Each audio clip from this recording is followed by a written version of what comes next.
All right, everyone, welcome to this video. This is an intro to linear regression. If you're coming over from Twitter, great, welcome. If you're just finding this on YouTube or as a Google search or anything else, then welcome as well.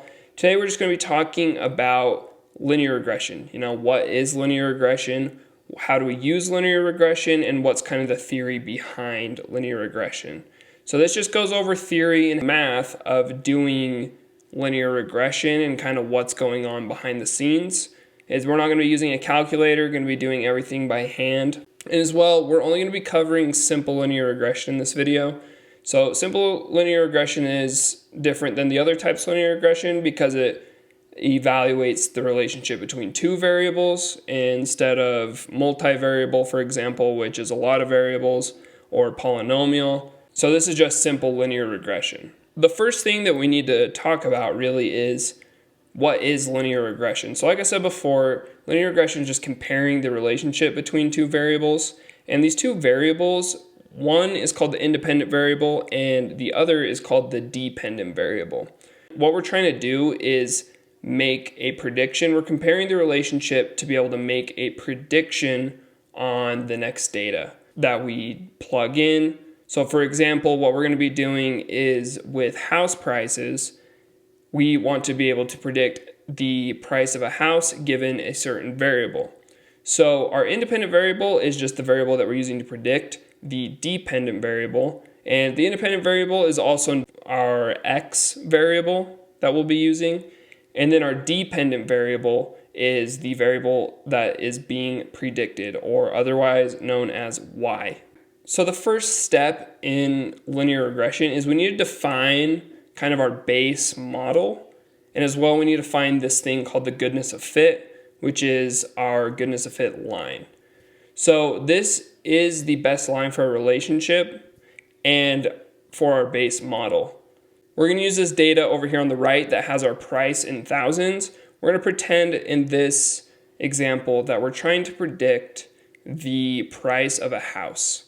So for our base model, and kind of what we're really trying to do with linear regression is we want to see how well our model does compared to this base model. So this base model, if you think about with the data we have, trying to predict the price, we want to know, okay, how are we going to predict the price of a house with this data? With just this one variable, the only thing that we can really do with the data is just take the average.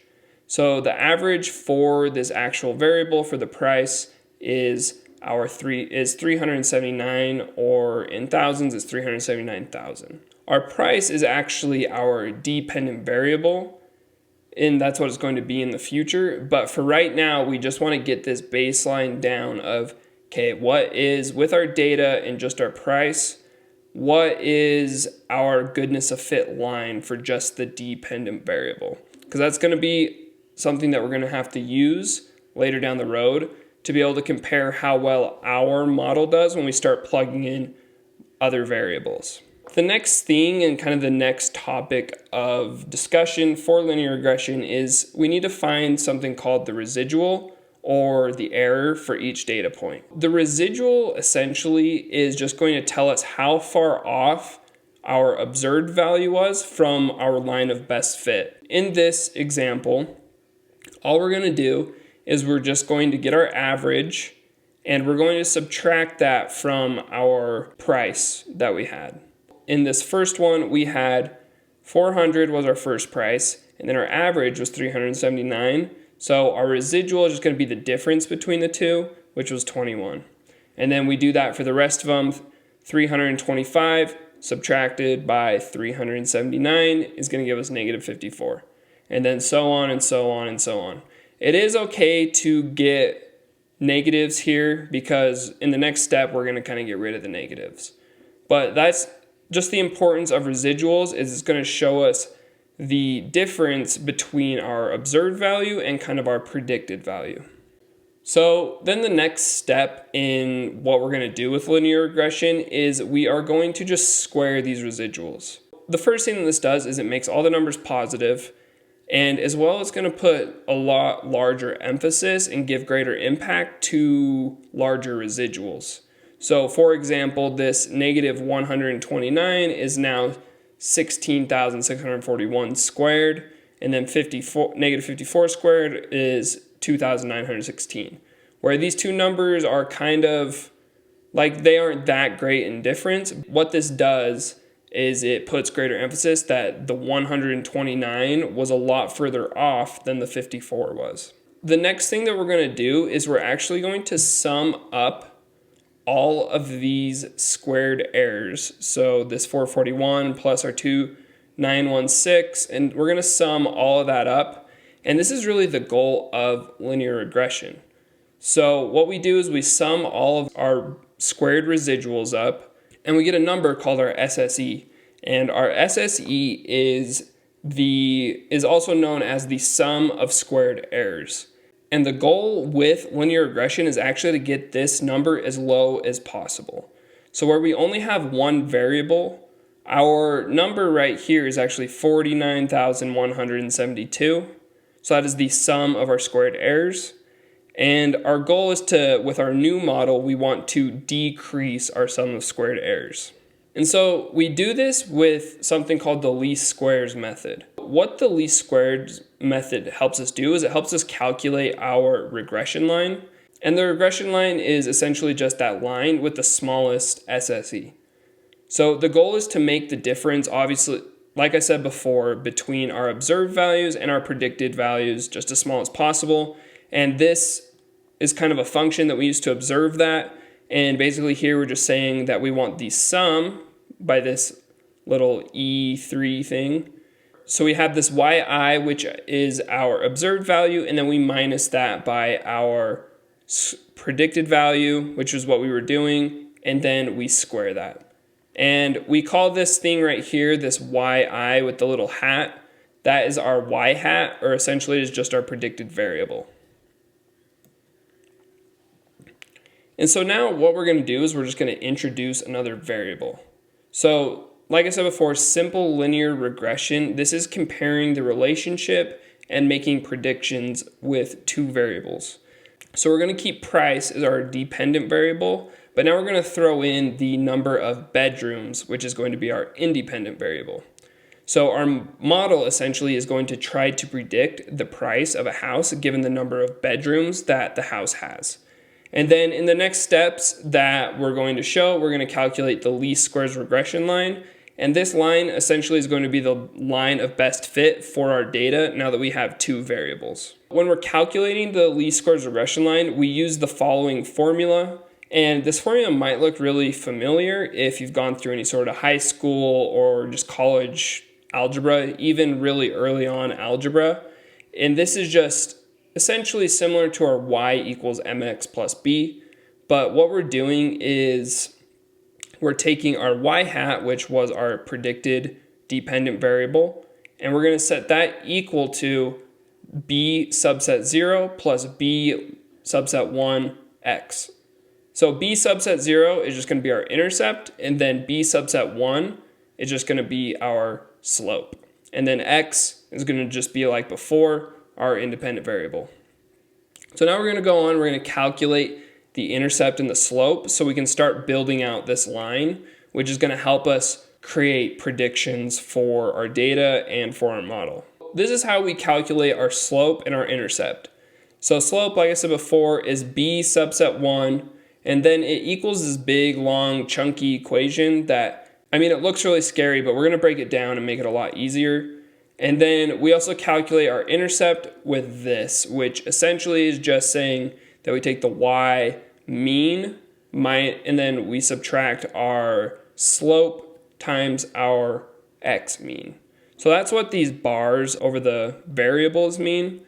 They mean the mean or the average. Let's calculate the slope and kind of look at how this is happening. What we did is we added our second variable, bedrooms, and then what we did is we're just going to break that equation out into more parts.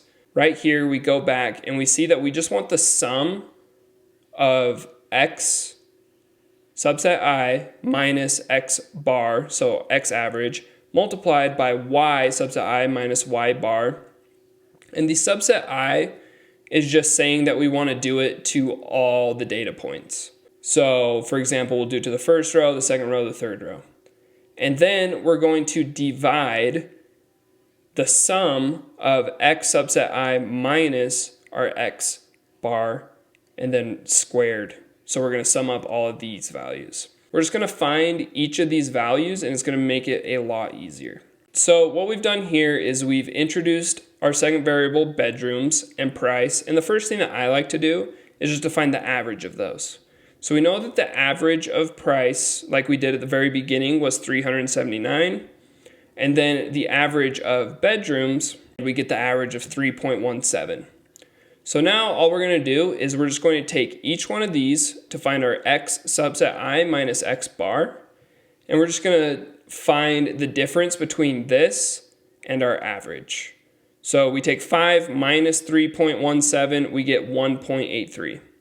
And then we take 3 minus 3.17, we get negative 0.17, and so on and so forth. And then all we're going to do is we're just going to come over and do the same thing with the y variables now. So our y, we do 400 minus 379, and we get 21. And you might recognize these numbers actually because these are actually just our residuals that we found in the beginning. So if you did that at the beginning, you're basically just copying these numbers right here, which makes it a lot easier. And so what the next thing we need to do is we just need to multiply this number, the x minus the x average, by the y minus the y average to get the top part of our equation. So we get 38.5 if we multiply both of those together. We get 9 if we multiply both of those together. If we multiply these together, we get 279.5, and so on and so forth. And then on this one, what we're going to do is we're just going to square this xi minus x bar number. So 1.83 squared is 3.36. And then negative 0.17 squared is 0.03. We just do that for all of them, as we can see, and we find the sum of all the columns. So for xi and yi, these two columns right here, they should sum up to equal 0. That's how you know if you did it right, if they equal 0, if you sum them all up. And then we're going to take this column where we get the sum equals 560, and we're actually, for our equation, if we go back, our slope equation, so we're going to get 560 right here for these, and then we need to sum up the other column, which was 10.83. So then we'll get 560 here divided by 10.83 here. And if we do that, we see that our slope is now 51.69, or if we are doing it in thousands of dollars, $51,690. And so now that we have that, our intercept is actually really easy to calculate. We just need to take our y average, which was 379, and then subtract that. And then we need to subtract our slope that we just found multiplied by our x average. And then we end up getting 215 in thousands of dollars. So $215,000 is going to be our intercept. So this is how we get the least squares regression line. We found what b subset 0 is, and then we found what our slope was. So we found our intercept here, and then we found our slope here, and it gave us this formula where we can plug in our numbers. So we have a y hat. So our predicted value equals 215 plus 51.69x. So this is basically our model line for making predictions, and it is our best fit line for the data that we have. So now we're going to go into how do we actually visualize this and how do we see what's actually going on. So what we're going to do first is we're just going to plot the points. So if we go back to this data here, we're going to see exactly what we had. So we had one at 250, then we had two houses that had 4 bedrooms, one at 437, one at 532. And essentially what we're wanting to do is just to plot these points. So we go ahead and we plot the points. This is a fairly low number of data points. You might have more when you're doing it.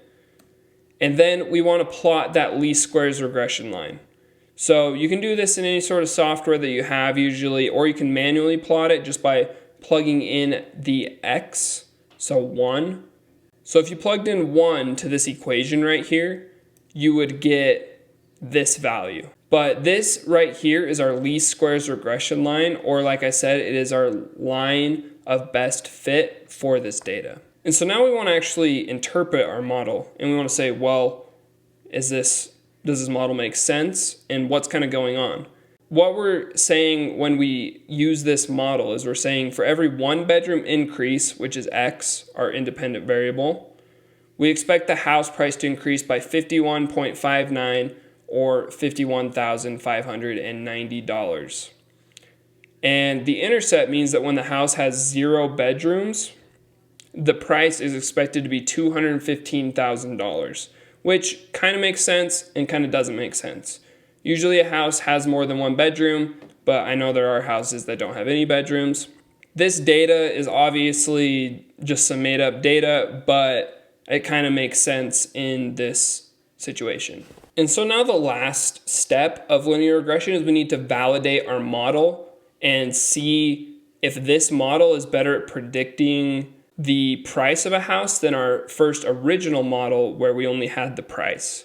So what we need to do is we just need to find the SSE, or if you recall, the sum of squared errors for our line. So basically we're just going to plug in our independent variables to our least squared regression equation to find the actual predicted values, and then we're going to subtract them from our observed values. If you come down here and look at the data, we have our y hat, we have our regression line right here, and if we plug in our variables, so if we plug in 5 into this equation, we'll get 473.77. Essentially, we're saying we predict that a house with 5 bedrooms is going to be worth $473,770. And then with 3 bedrooms, we do the same.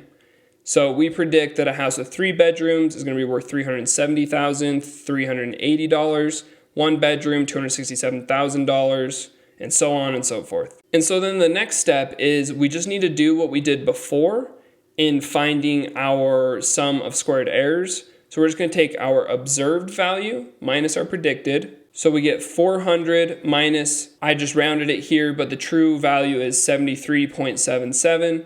And then the next one, if we take 325 subtracted by 370.38, we're going to get 45.38. And then on the next one, if we take 250 minus 267, we're going to get negative 17, so on and so forth. And then we need to do what we did with our original one, and we need to square all of them. So we square this, we get 5,441.9. And then we square this, we get 2,059.76. And we sum all of these up. And you can see over here that if we sum up our SSE column, we get 20,224.31, which if you recall, our old model SSE with just the price variable, that was 49,172. So we would say that this model is better at predicting the price of a house than just having the price variable. A couple more steps that we need to take to determine how well our model actually fits the data. We need to use 3 variables. So SST, SSR, and SSE. So we know what SSE is, and we're going to use this formula here where SST equals SSR minus SSE. So SST is essentially just the total sum of squares. So it's the maximum our SSE can be. Like we found before, the maximum it can be is if we only have 1 variable. So this is just our SSE for the model we did where it was just the price. So our SST, if we come down here, is 49,172. Our SSR is also called the sum of squares due to regression. And this is the difference between our SST and our SSE. So basically, if we just subtract SST and SSE. We know our SSE from our new model, which was 20,224.31. And then to get our SSR, all we're going to do is we're just going to take the 49,000, our SST, we're going to subtract our SSE, and this gives us 28,947.69. And so now what we do with the SSR is we use that for our coefficient of determination. So our coefficient of determination is something that a lot of people are familiar with. It is the R-squared value. So this is just how well we can determine that our regression equation fits our actual data. Now that we have all of our SSR and our SST, that makes it super simple for us to now calculate the R-squared. Basically, it's just this formula right here where R-squared equals our SSR divided by our SST. So we plug in our numbers. Our SSR was 28,947.69, and we divide that by 49,172, and we get 0.58 or 58.9. So what this is telling us is that 58.9 of the total sum of squares can be explained by using the regression equation to predict house prices. And then the rest is just due to error in the model. And so you're probably asking yourself, okay, is this a good fit? Is this a good model? So typically we want our R-squared to be as close to 1 or -1 as possible. That will be your range of R-squared. And 58% or 0.58 is something we'd call, okay. It's not the best, it's not the worst. And we'd probably end up having to need more data to determine house prices from just number of bedrooms. We'd probably have to have thousands or hundreds of data points. And as well, if you want to get more into it, there's probably a lot of variables that we're not accounting for that could have a pretty good impact on predicting a house price. So that is it for this video. Thank you so much for watching. Once again, if you do have questions, be sure to hit me up on Twitter, or as well, you can leave a comment below. I'm answering all questions.